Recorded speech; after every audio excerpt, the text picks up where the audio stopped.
안녕하세요. 이사해요 대표 장동현입니다. 오늘은 화물 운송으로 매출을 올리는 방법 2편에 대해서 설명을 드리겠습니다. 사실 이게 2편이 아니고 1편이에요. 그런데 제가 이런 말씀을 드릴 자격이 있나, 또 그 정도의 사전 지식은 있나, 제 언급으로 인해서 사회적 물의를 일으키는 건 아닌가, 화물 업계에 뒷북치는 건 아닌가, 여러 가지 이유들로 제가 고민을 좀 상당히 했습니다. 그래서 뒤에 있었던 2편을 1편으로 영상을 올리고, 제가 1편으로 영상을 찍었던 요거를 2편으로 해서 오늘 영상을 업로드 하도록 하겠습니다.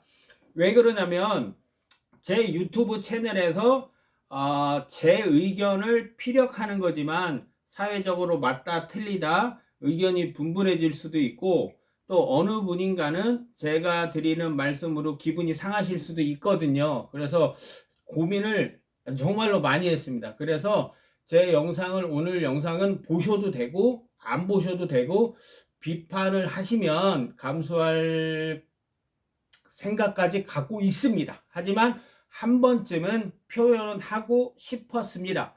그래서 오늘 얘기는 매출을 올리는 비법이기도 하지만 제가 실수했던 실수담이기도 합니다. 그래서 사실을 기반으로 하고 있기 때문에 들어보시면 뭐 한 번쯤은 들을 값어치는 있다고 생각을 합니다. 일단 화물을 하지만 일단 택시를 한번 살펴볼게요. 택시는 주기적으로 아니면 어느 정도 시간이 되면 기본 요금이 조금 올라가죠. 그리고 또 시간이 지나서 또 어느 순간에는 또 시끌벅적하다가 요금이 또 조금 올라가요. 이렇게 되는 이유가 뭔지 한번 알아볼게요. 택시는 지자체, 자기가 속한 지자체에서 공청회를 거쳐서 요금 인상이 법적으로 효력이 발생되고, 그 요금 인상이 법적으로 시행되는 구조예요. 무슨 말씀인지 좀 어렵기는 하지만 자세히 설명을 드릴게요. 자, 택시가 파업을 하면 시민들이 이제 불편하잖아요. 아침 출퇴근 시간에. 그럼 지자체에 민원을 넣고 결국 지자체와 택시와 협상을 해서 요금을 조금 올려주고 파업을 그만하게 하는 그런 시스템이에요. 그래서 요금 인상은 법적 절차를 거치게 되고, 기사는 근로자로 인정을 받아요. 화물하고 다르죠. 기사는 근로자로 인정을 받고, 노조는 합법적인 단체입니다. 그리고 그 단체 교섭권을 가지고 있기 때문에 법적 보호를 또 받을 수가 있어요. 화물하고 가장 큰 차이점이에요. 그래서 이 모든 게 국토교통부 지자체 관리 영역이에요. 그래서 택시 같은 경우는 파업을 하고 요금 인상을 논의하고 실제로 반영이 될 수 있는 그런 구조를 가지고 있어요. 화물하고 가장 큰 차이점이에요. 그러면 반대로 화물 기사는 파업과 요금 인상이 왜 안 되나 한번 꼭 알아두셨으면 좋겠어요. 이 부분을. 크게 네 가지예요. 첫 번째는 뭐냐면 요금이 법적으로 정해져 있지가 않아요. 그쵸? 다 아시잖아요. 우리 기사님 다 아시잖아요.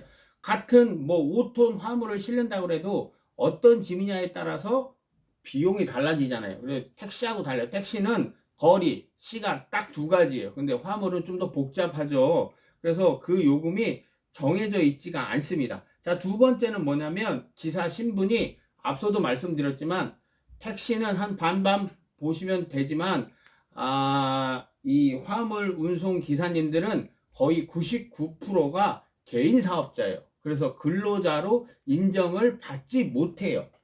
자, 그리고 세 번째가 뭐냐면 중간 구조가 너무 많아요. 중간 구조가 많다는 건 뭐냐면 중간에 주선사가 있고 원청이 있고 하청이 있고 막 그렇다는 얘기죠. 다 아시죠? 우리 기사님들. 그런 구조예요. 그리고 마지막으로 네 번째는 뭐냐면 이게 제일 핵심이에요.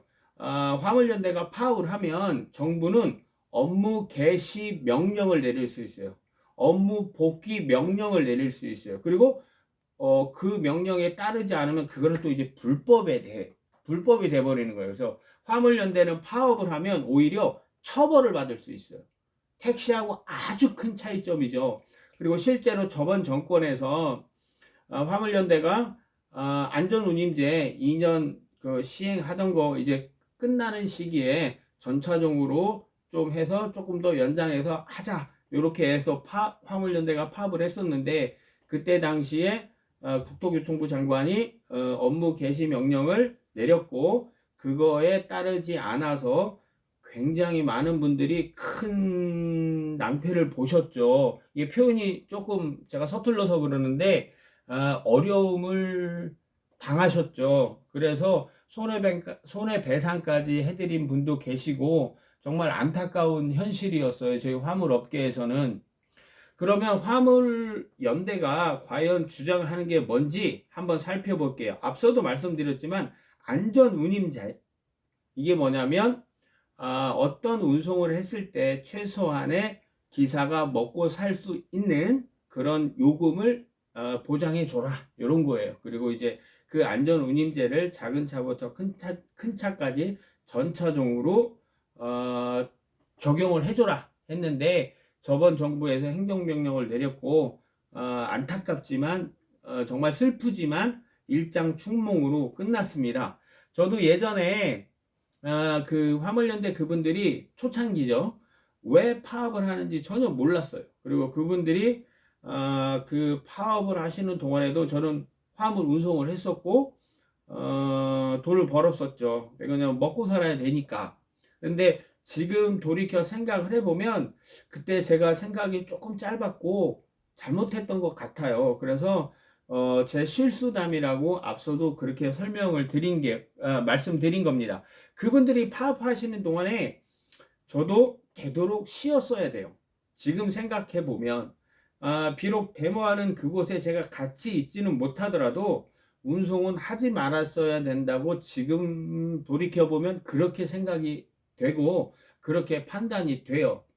그래서 화물연대가 여러 가지로 국민적인 공감대를 얻을 수 있는 방법도 있었는데, 이 부분은 제가 이제 검정색으로 블랭크 표시했어요. 이 부분까지 말씀드린 건 제가 월권인 것 같아요. 그래서 이 부분은 생략하고 넘어가겠습니다. 그리고 아무튼 그때 화물연대 파업으로 어떤 성과, 협의가 잘 되고 성과가 있었다면 지금 상태와는 상당히 달랐을 거예요. 그리고 그럴 때 작은 트럭들도 화물연대에 힘을 보탠다는 인식이 깔려 있으면 지금처럼 주선사들의 과도한 수수료는 없을 수도 있겠다라는 게 제 생각이고 제 판단입니다. 이 부분은 저하고 다르실 수도 있어요. 괜찮습니다. 어디까지나 저 혼자만의 생각입니다. 자, 기억나시는지 모르겠어요. 기름값 파동도 있었고 요소수 파동도 있었잖아요. 기름값 2,000원 되면 또 힘들어 죽을 것 같고, 요소수 파동이 생기면 또 힘들어 죽을 것 같고, 국가 경제가 안 좋으면 일이 없어서 힘들어 죽을 것 같고, 번호판값, 운송 허가증, 우리 기사님들 다 갖고 계시잖아요. 개인사업자분들. 운송 허가증 값은 내려가고, 이 쳇바퀴에서 벗어날 수가 없는 것 같아요. 한번 생각해 보세요. 이게 어떤 어려움이 닥쳤을 때 화물업계는 대응할 수 있는 방법이 없는 거예요. 그냥 그 어려움을 그냥 몸으로 그냥 이렇게 받고 계속 참고 인내해 가면서 죽을 것 같고, 그 울타리 속에 있어야 되는 게 화물업계의 현실인 것 같아요. 그래서 화물 운송으로 매출 올리는 가장 좋은 방법 지금부터 말씀드릴게요. 화물연대가 다시 파업하는 건 정말 쉽지 않아요. 왜 그러냐면 지난번에 충격이 너무너무 컸어요. 그런데 만약 시간이 지나서 뭐 일정 기간이 지나서 다시 화물연대가 힘을 내서 파업을 한다면 어디까지나 제 생각이지만 시청하시는 모든 분들이 마음속으로라도 동참을 하신다면, 마음속으로라도 동참을 하신다면 화물 운송을 해서 매출을 올리는 방법, 가장 좋은 방법일 거라고 저는 생각했습니다. 시청해 주셔서 감사합니다. 고맙습니다.